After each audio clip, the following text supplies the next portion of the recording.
오늘 이렇게 주일 예배를 드리고 있는 우리 모든 봉산교회 성도 여러분들 모두에게 우리 주님의 은총이 충만하게 임하기를 간절히 기도합니다. 모이고 싶어도 모일 수 없는 이러한 상황이 지금 계속되고 있습니다. 자유롭게 모여서 우리가 예배할 수 있다고 하는 것이 정말 우리에게 얼마나 감사하고 또 귀한 축복인가 하는 것을 이번 사태를 겪으면서 다시 한 번 더 생각해 보게 됩니다. 그래도 이런 일들을 겪으면서 이러한 바이러스 감염 사태가 우리에게 있어서는 정말 고통스럽고 또 힘든 일이지만 그래도 신앙인으로서 다시 한번 우리를 되돌아보게 되고 또 예배의 소중함을 되새길 수 있게 되어서 그래도 이러한 어려움 중에 하나님이 주시는 은혜가 있구나 하는 생각을 다시 한번 더 해보게 됩니다. 여러분 모두 이 어려운 시기를 믿음으로 잘 이겨내시고 또 이 시간에도 하나님 말씀을 통해서 큰 은혜를 받는 우리 모든 성도가 되기를 간절히 축복합니다. 이번에 코로나 사태를 겪으면서 이번에 언론에서 가장 많이 언급된 것 가운데 하나가 바로 신천지죠. 대구에 있는 이 신천지 교회가 코로나 바이러스에 대량 감염의 온상이 되었는데, 그런데 이 신천지 전체 신도 명단을 정확하게 또 그렇게 내놓지를 않고 또 역학조사에 혼선을 주고 그리고 방역 당국에 여러 가지로 제대로 협조하지 않아서 사람들로부터 많은 비난을 받은 것을 보게 됩니다. 그래도 그나마 다행인 것은요, 이 신천지가 이단이라고 하는 것이 모든 국민들에게 알려지게 되었다고 하는 것, 그리고 이 신천지 때문에 많은 사람들이 큰 피해를 입고 있다고 하는 것을 알려지게 되었다고 하는 것은 그래도 그나마 다행이다 이런 생각이 듭니다. 그런데 생각해 보면 사람들에게 비난받는 것이 비단이 신천지만이 아니라고 하는 것이죠. 사람들은 이단이든 아니든 상관없이 그냥 교회 자체에 대해서 비난하는 이러한 사람들이 참 많습니다. 이번에도 우리는 이렇게 주일 예배를 가정 예배로 대체해서 예배를 드리고 있지만, 그러나 주일 예배를 강행하는 그러한 교회들이 꽤 많이 있더라고요. 그런데 그러한 교회들을 보면서 사람들은 이렇게 이야기합니다. 이기적이다. 또 헌금 때문에 그렇게 한다. 이런 이야기를 하면서 비난하는 이러한 이야기들이 있는 것입니다. 교회가 이렇게 사람들에게 칭찬받지 못하고 오히려 비난받는 것을 보면 정말 마음이 아픕니다. 코로나 바이러스 때문에 지금은 대부분 교회들이 인터넷을 통해서 가정에서 예배를 드리고 있습니다. 어쩔 수 없는 상황이긴 하지만 이렇게 또 텅 비어있는 그런 교회를 보는 것, 이건 역시 우리의 마음을 정말 아프게 하는, 안타깝게 하는 일입니다. 교회에 모여서 예배하고 싶어도 할 수 없는 이러한 상황들이 계속 되어지고 있다 보니까 아마 여러분들의 마음, 지금 마음은 정말 교회에 가고 싶고 또 같이 모여서 예배하고 싶은 그러한 마음이 정말 간절하리라 그렇게 생각이 됩니다. 그렇지만 이러한 상황이 계속 이렇게 반복되다 보면 혹시라도 이런 생각을 하시는 분이 계시지 않을까 이런 생각이 들어요. 굳이 교회에서 모이지 않아도 이렇게 가정에서 예배를 드리면 되지 않나. 이게 예배에 대한, 모이는 것에 대한 회의가 될 수 있는 것입니다. 그래서 오늘 우리들은요, 교회가 세상에서 비난을 받는 이러한 때에, 또 마음대로 교회에 모여서 예배할 수 없는 지금과 같은 이러한 때에 교회란 무엇인지, 또 교회가 세상에서 비난을 받더라도 왜 우리는 교회를 절대로 떠나서는 안 되는지, 정말 교회의 본질에 대해서 다시 한번 생각해보고 바른 교회관을 갖는 우리가 되어야 되겠습니다. 오늘 말씀을 통해서 교회를 더욱더 깊이 사랑하고 또 모이기를 더욱더 힘쓰는, 우리 예배를 더욱더 소중히 여기는 우리 모두가 되기를 우리 주님의 이름으로 간절히 축원을 드립니다. 우리나라의 대표적인 지성인, 그러면 이어령 박사를 꼽을 수 있습니다. 이 이어령 박사님은 늦게 신앙을 가지고 그리고 신앙생활을 늦게 시작한, 교회를 늦게 다니게 되신 분이죠. 그런데 이 이어령 박사에게 왜 교회에 가느냐 이렇게 비난조로 묻는 사람들이 있었다고 그래요.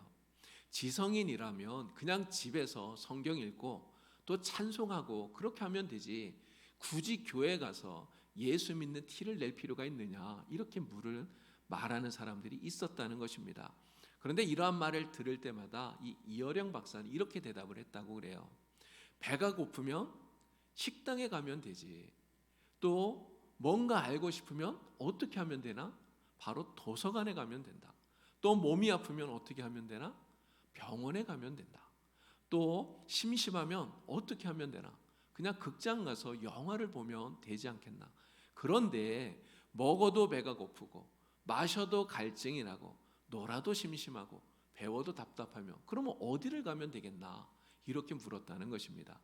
그런데 이렇게 이야기를 하면요, 또 어떤 사람들은 비난받는 그런 몇몇 교회들을 예로 들면서 야, 그렇게 서로 싸우기만 하는 교회, 그런 교회를 뭐하러 가느냐, 이렇게 반박을 하더랍니다. 그럴 때면 이어령 박사님은 또 이렇게 이야기를 했다고 그래요. 모든 교회가 다 영적인 것은 아니지만 우리의 영혼이 메마른 사람이 찾아갈 곳, 교회밖에 없지 않겠는가. 부패한 교회가 있다고 해서 교회 가지 말라고 하는 것은 의사가 오진을 했기 때문에 병원에 가지 말라고 하는 것과 똑같은 것일세, 그런 이야기를 했다는 것입니다. 굳이 교회 가야 하느냐 이렇게 말하는 사람들에게 참으로 적절한 대답이 아닌가 싶습니다. 실제로 신학자들 중에도요, 교회에 갈 필요가 없다고 하는 이러한 교회 무용론을 이야기하는 그러한 사람들이 있습니다. 성경 읽으면서 하나님을 잘 섬기면 되지, 굳이 교회처럼 이렇게 제도화된 외형적인 이러한 것들 필요가 없다고 말하는 것이죠. 그러나 이러한 교회 무용론은 대단히 잘못된 것입니다. 제가 꽤 오래전에요, 어떤 시골 교회에서 주일마다 설교하러 갔었던 적이 있었습니다. 그런데 그 교회 한 성도가 다른 분에게 상처를 받아서 교회를 나오질 않는 거예요. 그래서 제가 신방을 갔더니 이렇게 이야기를 하더라고요. 그 사람이 있는 교회 난 절대로 안 간다, 절대 못 간다 이야기하면서, 그래도 자기는 집에서 기독교 방송을 보면서 혼자 예배하고 혼자 신앙생활 하고 있다고 이렇게 이야기를 하더라고요.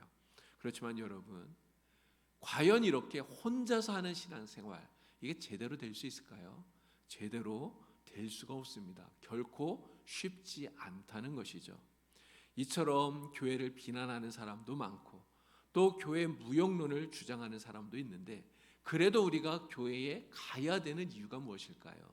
우리가 그토록 교회를 중요하게 여겨야 하는 그 이유가 무엇이겠습니까? 이 질문의 대답은 교회가 무엇인지, 교회의 본질에 대해서 우리가 알게 되면 자연히 해결이 되는 것입니다.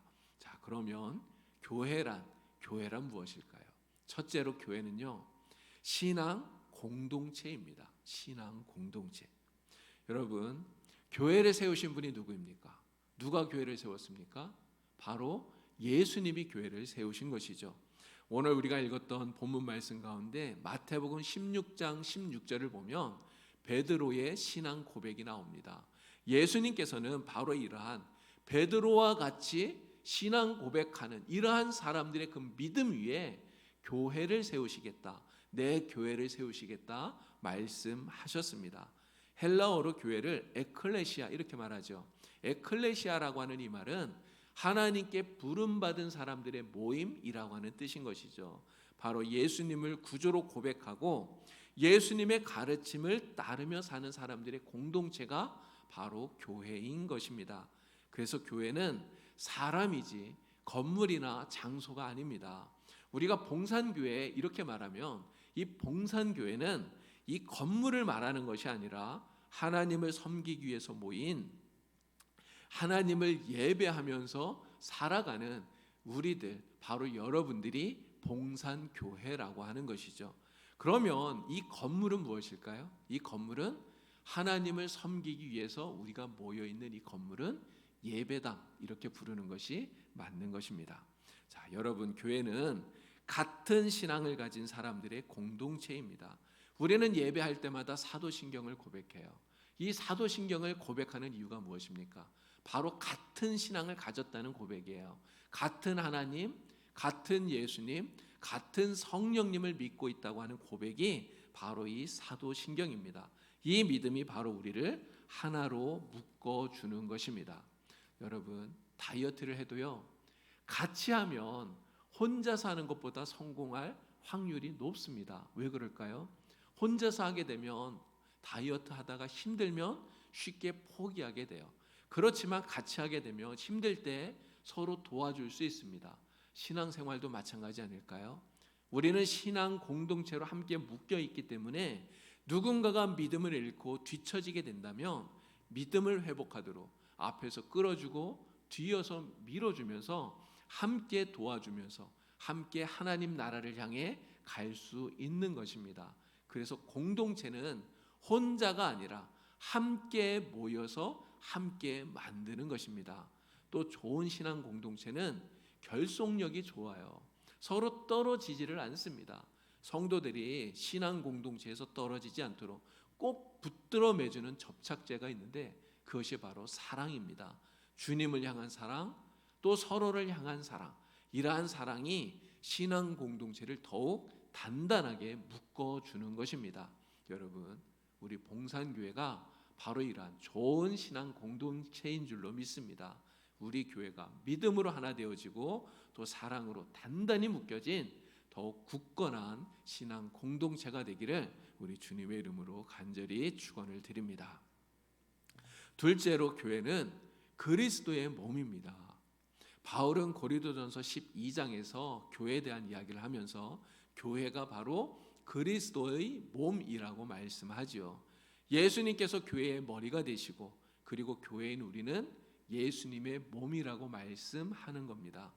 교회가 그리스도의 몸이라고 하는 이 말은요, 머리가 없는 몸이 존재할 수 없듯이 교회는 예수님과 떨어져서 존재할 수 없다고 하는 그런 말이에요. 교회는 머리인 예수님으로 말미암아서 생명을 공급받습니다.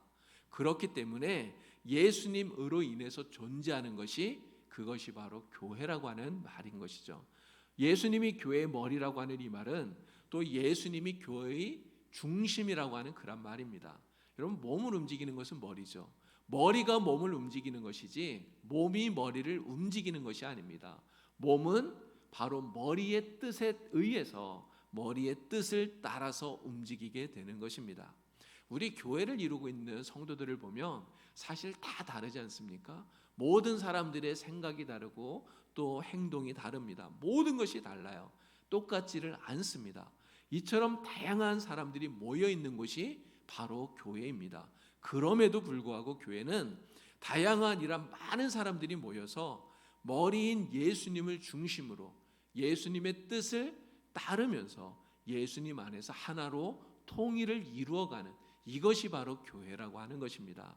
또한 그리스도의 몸을 이루는 성도들인 우리들 모두는 다 한 몸에 붙어있는 지체라고 말하고 있습니다. 우리 몸에는 팔도 있고 다리도 있고 그렇죠. 하지만 팔이 하는 역할, 다리가 하는 역할은 다 달라요. 역할은 다르지만 그러나 한 몸에 붙어 있기 때문에 서로 유기적으로 연결이 되는 것입니다. 팔과 다리는 서로를 필요로 하죠. 서로를 도와야 되는 것입니다. 만약에 팔이 다리에게 야, 다리는 필요 없어, 다리는 없어도 돼, 이렇게 말한다면 그게 가능할까요? 그렇게 말할 수 없는 것입니다. 왜 그렇습니까? 팔만 있고 다리가 없다면 정상적인 생활을 할 수 없기 때문에 그런 것입니다. 팔은 다리가 필요하고 다리는 팔이 필요한 것이죠. 그래서 우리 몸에 붙어있는 모든 지체들은 서로 상호 의존적이라고 하는 것입니다. 탈무드에 보면 이런 질문이 나와요. 몸은 하나인데 머리가 둘인 이 사람은 한 사람인가 아니면 두 사람인가? 여러분, 이 사람은 한 사람일까요? 아니면 두 사람일까요? 탈무드에서 말하는 답은 이런 것입니다. 한쪽 머리에다가 뜨거운 물을 부었을 때 다른 쪽 머리가 아 뜨거워 이렇게 말하면 이 사람은 한 사람이고 그렇지 않으면 두 사람이다 이렇게 말하는 것이죠. 여러분, 우리 봉산교회는 예수님을 머리로 하는 그리스도의 한 몸인 줄로 믿습니다.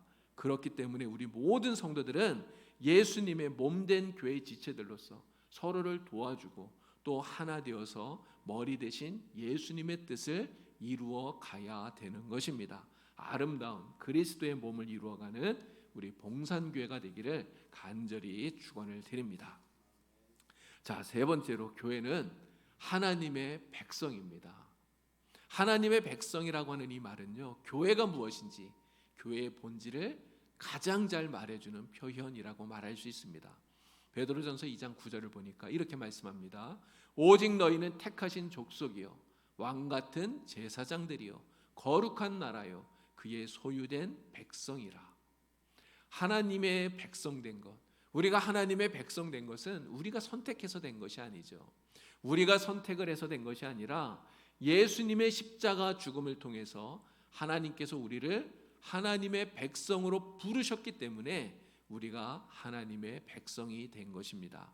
그래서 교회는 세상에 있는 인위적인 모임들, 친목회나 동호회 같은 이러한 것들과는 전혀 다른 것입니다. 교회는 하나님께서 예수님을 통해 택하신 사람들과 새로운 언약의 관계를 맺으시는 하나님의 백성으로서의 공동체라고 하는 것입니다. 여러분, 이처럼 교회는 하나님의 백성으로서의 공동체이기 때문에 교회는 반드시 모여야만 되는 것입니다. 모여서 예배하고, 모여서 성례전을 집행하고, 모여서 함께 삶을 나누고, 모여서 하나님의 뜻을 찾아 실천하는 공동체, 이것이 바로 교회라고 하는 것이죠. 그렇게 하는 것이 우리를 부르신 하나님의 부르심에 응답하는 것이기 때문에 그렇습니다. 그래서 히브리서 10장 25절에서는 또 이렇게 말씀합니다. 모이기를 패하는 어떤 사람들의 습관과 같이 하지 말고 오직 우리 주님이 오시는 그날이 가까울수록 더욱 힘써 모이자 말씀하고 있는 것입니다. 여러분, 우리 봉상교회는 하나님께서 택하시고 또 하나님께서 부르시고 하나님이 만드신 하나님의 백성인 줄로 믿습니다. 그러므로 우리 교회는 더욱더 모이기에 힘쓰는 교회가 되어야 됩니다. 모여서 하나님의 선하신 뜻을 구하며 하나님의 뜻을 이루어가는 하나님의 기쁨이 되는 교회가 되기를 간절히 축원을 드립니다.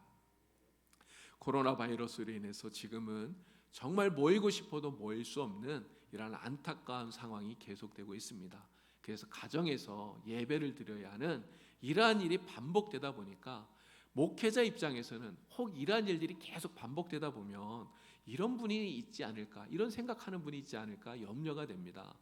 꼭 교회에 모이지 않아도 이렇게 가정에서 예배 드려도 괜찮다, 이런 생각을 하는 분이 계시지 않을까 염려가 되는 것입니다. 그렇지만 우리 성도들 중에는 그러한 생각을 하는 분이 한 분도 계시지 않을 거라 이렇게 믿습니다. 지금은 상황이 그런 것이지 교회의 본질은 기본적으로 모이는 것입니다. 모여서 함께 하나님을 예배하는 것입니다. 신앙 공동체로서 또 그리스도의 몸으로서 하나님의 백성으로서 교회는 함께 모여야 하는 것입니다. 우리가 이렇게 모이지 않으면 신앙 공동체로서 또 그리스도의 몸으로서 하나님의 백성으로서의 정체성을, 신앙의 본질을 잃어버리게 된다고 하는 것이죠. 만약 우리가 이 교회의 본질을 잃어버리게 되면 그러면 교회는 병이 들게 됩니다.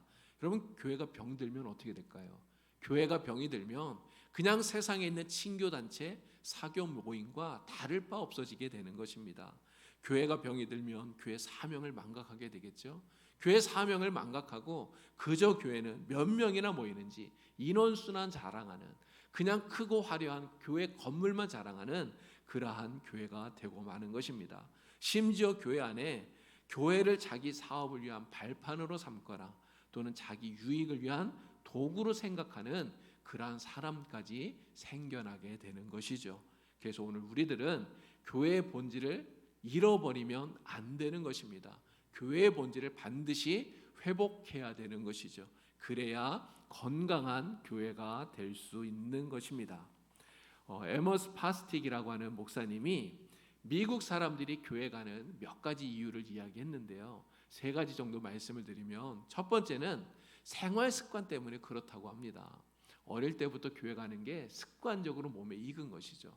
두 번째는요, 목사님의 설교 때문에 교회 간다고 합니다. 자기가 좋아하는 어떤 목사님의 설교를 듣기 위해서 교회에 간다고 하는 것이죠.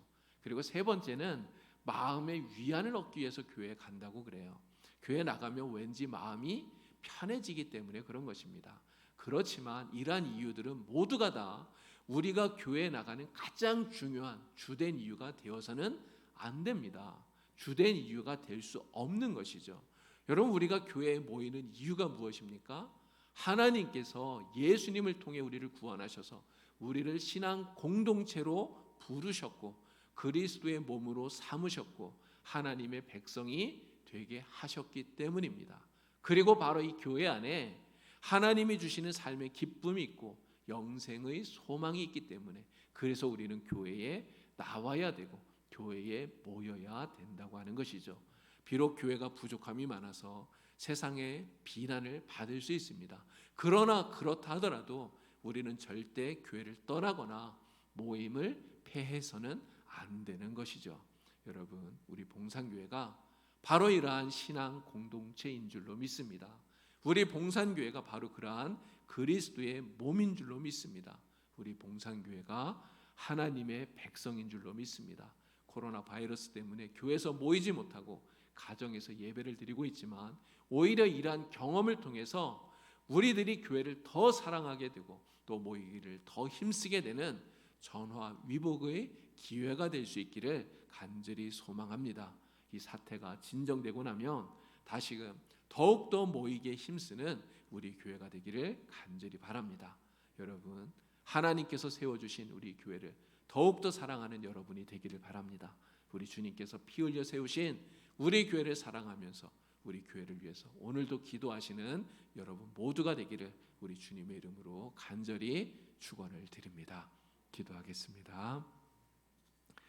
고맙고 감사하신 하나님 아버지, 어렵고 힘든 때이지만 이렇게 거룩한 주일 하나님을 기억하면서 하나님께 예배할 수 있도록 우리를 인도하여 주시니 더욱 감사를 드립니다. 우리 봉산교회를 세우시고 오늘까지 이끌어 주신 분이 하나님이시니 우리 교회를 지켜주시고 날마다 은혜를 풍성하게 부어 주시옵소서. 하나님 아버지, 우리 모든 성도들이 교회를 더욱더 사랑하게 하여 주시고 더욱더 열심을 내어 모일 수 있는 마음을 주시옵소서. 지금은 함께 모여 예배할 수 없는 어려운 상황이지만 저희를 긍휼히 여겨주셔서 코로나 바이러스가 속히 사멸되게 하시고 이 사태가 종식되게 하여 주셔서 함께 모여 하나님을 예배할 수 있도록 하나님 이 땅을 회복시켜 주시옵소서. 바이러스 감염으로 고통받고 있는 이들이 있습니다. 하나님 불쌍히 여겨주시고 저들을 고쳐주시옵소서. 특별히 방역과 또 치료를 위해서 수고하는 모든 이들과 또 의료진들에게 하나님 힘을 주시옵소서. 성령께서 우리와 함께하여 주시고 도와주시기를 간절히 원하오며 예수님의 이름으로 기도드리옵나이다. 아멘.